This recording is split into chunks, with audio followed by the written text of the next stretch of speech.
Hello everyone, welcome back to our YouTube channel the exam cracker. इस video में हम देखेंगे शिक्षा मनोविज्ञान का एक बहुत ही महत्वपूर्ण टॉपिक समाजीकरण, सोशलाइजेशन से रिलेटेड। इसमें हम 35 क्वेश्चन सॉल्व करेंगे, जिसमें से आपके कितने स्कोर आ पाते हैं, आपकी क्या योग्यता है और क्या तैयारी है आपकी परीक्षा को लेकर, उसको आप चेक कर सकते हैं अपने स्कोर को काउंट करके। शुरू करते हैं हमारी आज की इस वीडियो को। क्वेश्चन नंबर 1 देखेंगे। समूह उन थोड़े व्यक्तियों को कहते हैं जिनमें इस प्रकार के संबंध हो कि वे एक समझे जाएं। यह कथन निम्नलिखित में से किसका है? फर्स्ट ऑप्शन है आपका Small, second Miller, third Bandura and fourth option है इनमें से कोई नहीं। तो समूह उन थोड़े व्यक्तियों को कहते हैं जिनमें इस प्रकार के संबंध हो कि वे एक समझे जाए। यह कथन जो है वो स्मॉल ने कहा है। ऑप्शन ए हमारा सही होगा। क्वेश्चन 2 देखेंगे।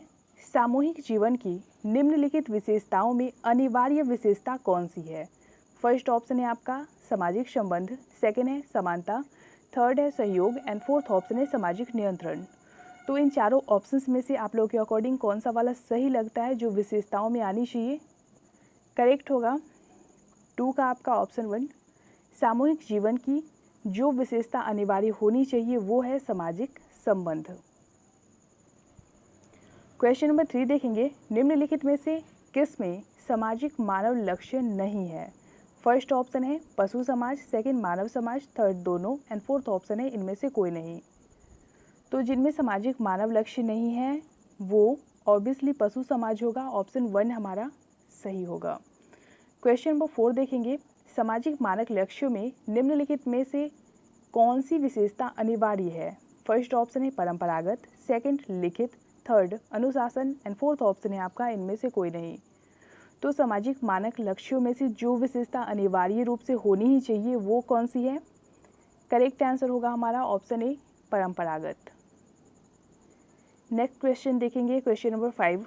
समाजीकरण की निम्नलिखित साधनों में से सबसे प्रमुख साधन कौन सा है? फर्स्ट ऑप्शन है खेल, सेकंड सामाजिक नियंत्रण, थर्ड शिक्षा एंड फोर्थ ऑप्शन है सामुदायिक कार्यक्रम।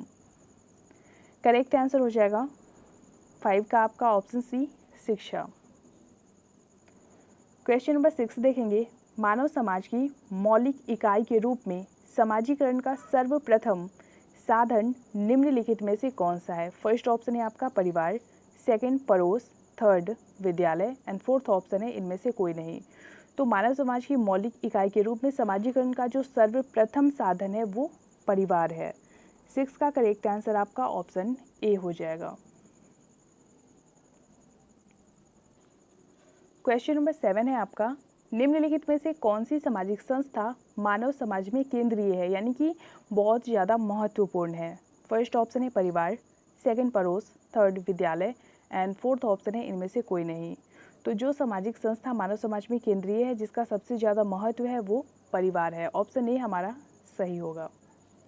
अगला क्वेश्चन देखेंगे। Question number 8। निम्नलिखित में से कौन सा पारिवारिक समाजीकरण में सर्वोत्तम साधन है? फर्स्ट ऑप्शन है परंपराएं, सेकंड व्यवहार, थर्ड स्थिति एंड फोर्थ ऑप्शन है रुचि। तो जो पारिवारिक समाजीकरण का सर्वोत्तम साधन है वो है हमारा ऑप्शन ए परंपराएं, जो कि हम पीढ़ियां दर पीढ़ियां प्राप्त करते हैं। अगला क्वेश्चन है हमारा क्वेश्चन नंबर 9। निम्नलिखित में से कौन सी संस्था बालक को मातृभाषा सिखाती है? फर्स्ट ऑप्शन है परिवार, सेकंड पड़ोस, थर्ड विद्यालय एंड फोर्थ ऑप्शन है समाज। तो बच्चे अपनी मातृभाषा कहाँ से ग्रहण करते हैं? 9 का करेक्ट आंसर होगा आपका ऑप्शन ए। बच्चे अपनी मातृभाषा सर्वप्रथम परिवार से ग्रहण करते हैं। नेक्स्ट क्वेश्चन देखेंगे। Question number 10।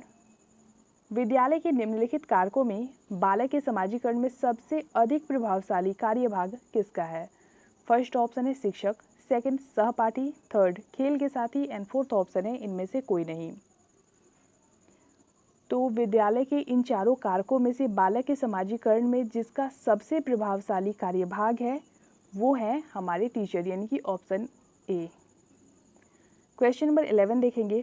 शिक्षक द्वारा बालकों के समाजीकरण में सबसे महत्वपूर्ण योगदान कौन सा है? फर्स्ट ऑप्शन है व्यवहार, सेकंड जानकारी, थर्ड व्यक्तित्व एंड फोर्थ ऑप्शन है शिक्षा। 11 का करेक्ट आंसर होगा ऑप्शन ए। शिक्षक द्वारा बालकों के समाजीकरण में सबसे महत्वपूर्ण योगदान व्यवहार का होता है। ऑप्शन ए हमारा सही होगा। Question number 12। विद्यालय द्वारा बालक का समाजीकरण निम्नलिखित में से किस कारक पर निर्भर है? फर्स्ट ऑप्शन है आपका सामुदायिक भावना का विकास, सेकंड पाठ्यक्रम, थर्ड पाठ्यक्रमेतर कार्यक्रम एंड फोर्थ ऑप्शन है अनुशासन। 12 का करेक्ट आंसर होगा ऑप्शन 1 सामुदायिक भावना का विकास। क्वेश्चन नंबर 13, सामाजिक स्तरीकरण का बालकों पर प्रभाव सबसे अधिक निम्नलिखित में से किसके माध्यम से होता है? फर्स्ट ऑप्शन है माता पिता, सेकंड शिक्षक, थर्ड सहपाठी एंड फोर्थ ऑप्शन है समाज। तो सामाजिक स्तरीकरण का बालक पर सबसे अधिक प्रभाव माता पिता के माध्यम से पड़ता है, इसलिए ऑप्शन ए जो है हमारा वो सही होगा। क्वेश्चन नंबर 14 देखेंगे, समाजीकरण की प्रक्रिया निम्नलिखित में से किस अवस्था में प्रारंभ होती है? फर्स्ट ऑप्शन है शैशवावस्था, सेकंड बाल्यावस्था, थर्ड युवावस्था एंड फोर्थ ऑप्शन है प्रौढ़ावस्था। तो समाजीकरण की जो प्रक्रिया होती है बच्चों में वो शैशवावस्था से शुरू हो जाती है, ऑप्शन ए हमारा सही होगा। अगला क्वेश्चन देखेंगे, क्वेश्चन नंबर 15, निम्नलिखित में से किस आयु में बालक का सामाजिक व्यवहार निश्चित होता है? फर्स्ट ऑप्शन है 3 वर्ष से पूर्व, सेकंड 3 से 6 वर्ष तक, थर्ड है 6 से 14 वर्ष एंड फोर्थ ऑप्शन है 14 वर्ष के बाद। करेक्ट आंसर होगा 15 का हमारा ऑप्शन ए 3 वर्ष से पूर्व। अगला क्वेश्चन देखेंगे, क्वेश्चन नंबर 16, बालक के सामाजिक विकास पर बाल समूहों का निम्नलिखित क्रियाओं में से किसका सबसे अधिक प्रभाव पड़ता है? फर्स्ट ऑप्शन है अंतःक्रिया, सेकंड है प्रतियोगिता, थर्ड संघर्ष एंड फोर्थ ऑप्शन है सहयोग। 16 का करेक्ट आंसर होगा हमारा ऑप्शन ए अंतःक्रिया। अगला क्वेश्चन देखेंगे, क्वेश्चन नंबर 17, समूह परिवर्तन के क्या कारण है? फर्स्ट ऑप्शन है आर्थिक कारण, सेकंड परिस्थितियां, थर्ड सांस्कृतिक कारण एंड फोर्थ ऑप्शन है उपर्युक्त सभी। 17 का करेक्ट आंसर होगा हमारा ऑप्शन डी, समूह परिवर्तन के कारण आर्थिक कारण भी हो सकते हैं, परिस्थितियां भी हो सकती है और सांस्कृतिक कारण भी हो सकते हैं। अगला क्वेश्चन है हमारा क्वेश्चन नंबर 18, बालकों में भाषा विकास में सबसे अधिक प्रभाव निम्नलिखित में से किसका पड़ता है? फर्स्ट ऑप्शन है शारीरिक स्वास्थ्य, सेकंड बुद्धि, थर्ड सामाजिक आर्थिक स्थिति एंड फोर्थ ऑप्शन है लिंग भेद। तो बालकों के भाषा विकास में जिस चीज़ का सबसे अधिक प्रभाव पड़ता है वो होता है ऑप्शन बी बुद्धि। अगला क्वेश्चन देखेंगे, क्वेश्चन नंबर 19, निम्नलिखित में से किस कारक का भाषा विकास पर कोई प्रभाव नहीं पड़ता? फर्स्ट ऑप्शन है शारीरिक स्वास्थ्य, सेकंड बुद्धि, थर्ड सामाजिक आर्थिक स्थिति एंड फोर्थ ऑप्शन है प्रजातीय लक्षण। 19 का करेक्ट आंसर होगा हमारा ऑप्शन डी, प्रजातीय लक्षण का भाषा विकास पर कोई प्रभाव नहीं पड़ता है। क्वेश्चन नंबर 20, बालक का समाजीकरण करने वाला तत्व कौन सा है? फर्स्ट ऑप्शन है परिवार, सेकंड पड़ोस, third school and fourth option है उपर्युक्त सभी। तो बालक के समाजीकरण में परिवार, पड़ोस और स्कूल तीनों ही इक्वल इंपॉर्टेंट है, इसलिए ऑप्शन डी हमारा सही होगा। क्वेश्चन नंबर 21, सामाजिक दृष्टि से शिक्षा के क्या उद्देश्य हैं? फर्स्ट ऑप्शन है बालकों में जनतांत्रिक भावनाओं, सामाजिक गुणों का विकास करना, सेकंड ऑप्शन है बालकों को व्यावसायिक शिक्षा प्रदान करना, थर्ड है अवकाशों का सदुपयोग करना एंड फोर्थ ऑप्शन है उपर्युक्त सभी।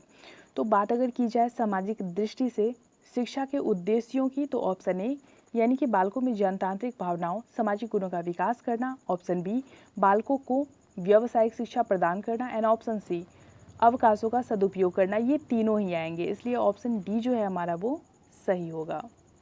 क्वेश्चन नंबर 22 देखेंगे, समाज की कौन सी बातों का शिक्षा पर प्रभाव पड़ता है? फर्स्ट ऑप्शन है समाज की प्रकृति एवं आदर्श, सेकंड है सामाजिक दृष्टिकोण, थर्ड है सामाजिक परिवर्तन एंड फोर्थ ऑप्शन है उपर्युक्त सभी। तो समाज की इन तीनों ही चीज़ों का यानी कि ऑप्शन ए, बी एंड सी इन तीनों का प्रभाव शिक्षा पर पड़ता है, इसलिए ऑप्शन डी हमारा सही हो जाएगा।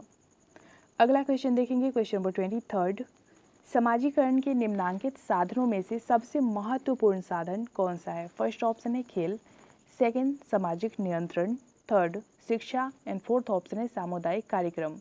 तो समाजीकरण के इन चारों ऑप्शंस में से जो सबसे महत्वपूर्ण है वो आप लोग के अकॉर्डिंग कौन सा है उसको चूज करिए। करेक्ट हो जाएगा 23 का आपका ऑप्शन सी शिक्षा। शिक्षा जो है वो हमारे समाजीकरण के लिए सबसे ज़्यादा महत्वपूर्ण है, सबसे ज़्यादा इम्पॉर्टेंट है। अगला क्वेश्चन है हमारा क्वेश्चन नंबर 24, मानव समाज की मौलिक इकाई के रूप में समाजीकरण का सर्वप्रथम साधन निम्न में से कौन सा है? फर्स्ट ऑप्शन है परिवार, सेकंड पड़ोस, थर्ड विद्यालय एंड फोर्थ ऑप्शन है सामाजिक वर्ग। तो मानव समाज के मौलिक इकाई के रूप में समाजीकरण का जो सर्वप्रथम साधन है वो ऑब्वियसली परिवार ही होगा, इसलिए 24 का जो करेक्ट आंसर होगा हमारा वो हो जाएगा ऑप्शन ए परिवार। क्वेश्चन नंबर 25 है, निम्नलिखित में से कौन सी संस्था सामाजिक परंपराओं के हस्तांतरण में सबसे अधिक प्रभावशाली है? फर्स्ट ऑप्शन है परिवार, सेकंड पड़ोस, थर्ड विद्यालय एंड फोर्थ ऑप्शन है सामाजिक वर्ग। 25 का करेक्ट आंसर होगा हमारा ऑप्शन 1 परिवार। क्वेश्चन नंबर 26 देखेंगे, विद्यालय के निम्न कारकों में बालक में समाजीकरण में सबसे अधिक प्रभावशाली कार्यभाग किसका है? फर्स्ट ऑप्शन है शिक्षक, सेकंड सहपाठी, थर्ड खेल एंड फोर्थ ऑप्शन है विद्यालय परिवेश। 26 का करेक्ट आंसर होगा हमारा ऑप्शन 1 शिक्षक। क्वेश्चन नंबर 27 देखेंगे, शिक्षक का बालकों के समाजीकरण में योगदान में सबसे महत्वपूर्ण कारक निम्नलिखित में से कौन सा है? फर्स्ट ऑप्शन है जानकारी, सेकंड व्यक्तित्व, थर्ड व्यवहार एंड फोर्थ ऑप्शन है शिक्षा। 27 का करेक्ट आंसर होगा हमारा ऑप्शन सी व्यवहार। क्वेश्चन नंबर 28 देखेंगे, सामाजिक एकांकी व्यक्ति में निम्नलिखित में से किस कारक का अभाव पाया जाता है? तो समाज में ऐसे व्यक्ति जो अकेला रहना पसंद करते हैं उनमें किस चीज़ का अभाव पाया जाता है? फर्स्ट ऑप्शन है समाजीकरण, सेकंड चिंतन, third Vikas and fourth option है संवेग। 28 का करेक्ट आंसर होगा हमारा ऑप्शन 1 समाजीकरण। तो जो समाज से अलग थलग रहते हैं यानी कि एकाकी रहते हैं उन व्यक्तियों में समाजीकरण का अभाव पाया जाता है। क्वेश्चन नंबर 29, समाजीकरण की प्रक्रिया आरंभ होती है। फर्स्ट ऑप्शन है शैशव अवस्था में, सेकंड बाल्य अवस्था में, थर्ड किशोर अवस्था में एंड फोर्थ ऑप्शन है आपका प्रौढ़ अवस्था में। तो समाजीकरण की जो प्रक्रिया होती है वो शैशव अवस्था में ही आरंभ हो जाती है, इसलिए ऑप्शन ए हमारा सही होगा। क्वेश्चन नंबर 30, मानव शिशु में भाषा द्वारा संवाद प्रेषण किस आयु में प्रारंभ होता है? फर्स्ट ऑप्शन है 1 वर्ष, सेकंड 2 वर्ष, थर्ड 3 वर्ष एंड फोर्थ ऑप्शन है 4 वर्ष। तो बच्चे भाषा के द्वारा बातचीत करना किस आयु में शुरू करते हैं? करेक्ट आंसर हो जाएगा 30 का हमारा ऑप्शन सी 3 वर्ष। क्वेश्चन नंबर 31, 12 वर्ष की आयु में बालक का शब्द भंडार औसत रूप में कितने शब्दों का होता है? फर्स्ट ऑप्शन है आपका 10,000, second 20,000, third 25,000 and fourth option है 50,000। तो जो बच्चे 12 वर्ष की होते हैं उनका जो शब्द भंडार होता है वो कितने शब्दों का होता है? करेक्ट हो जाएगा 31 का हमारा ऑप्शन है 10,000 शब्द। क्वेश्चन नंबर 32, बालक में समाजीकरण के कौन से तत्व बाधक है? फर्स्ट ऑप्शन है माता पिता का प्यार न मिलना, सेकंड माता पिता का उपेक्षापूर्ण व्यवहार, थर्ड अनुचित दंड एंड फोर्थ ऑप्शन है उपर्युक्त सभी। तो बालक के समाजीकरण में जो तत्व बाधक है वो माता पिता का प्यार न मिलना भी है, माता पिता का उपेक्षापूर्ण व्यवहार भी है और अनुचित दंड यानी कि उनकी गलती न होते हुए भी अगर दंड दिया जाता है तो ये भी उनके समाजीकरण में बाधा डालते हैं। ऑप्शन डी हमारा सही होगा। अगला क्वेश्चन देखेंगे, क्वेश्चन नंबर 33, किस आयु में बालक का सामाजिक व्यवहार निश्चित होता है? फर्स्ट ऑप्शन है 3 वर्ष से पूर्व, सेकंड 3 से 6 वर्ष, थर्ड 6 से 12 वर्ष एंड फोर्थ ऑप्शन है 12 वर्ष के बाद। 33 का करेक्ट आंसर होगा हमारा ऑप्शन बी 3 से 6 वर्ष। क्वेश्चन नंबर 34, बालक के समाजीकरण में समूह का योगदान निम्नलिखित में से किस कारक पर निर्भर है? फर्स्ट ऑप्शन है स्थिति, सेकंड परिवर्तन, थर्ड प्रतियोगिता एंड फोर्थ ऑप्शन है अंतःक्रिया। 34 का करेक्ट आंसर होगा हमारा ऑप्शन डी अंतःक्रिया। क्वेश्चन नंबर 35 देखेंगे, समाजीकरण के अभाव में निम्नलिखित में से कौन से विकास में बाधा दिखलाई पड़ती है? फर्स्ट ऑप्शन है मानसिक विकास, सेकंड सामाजिक विकास, थर्ड नैतिक विकास एंड फोर्थ ऑप्शन है बौद्धिक विकास। 35 का करेक्ट आंसर हो जाएगा आपका ऑप्शन बी सामाजिक विकास।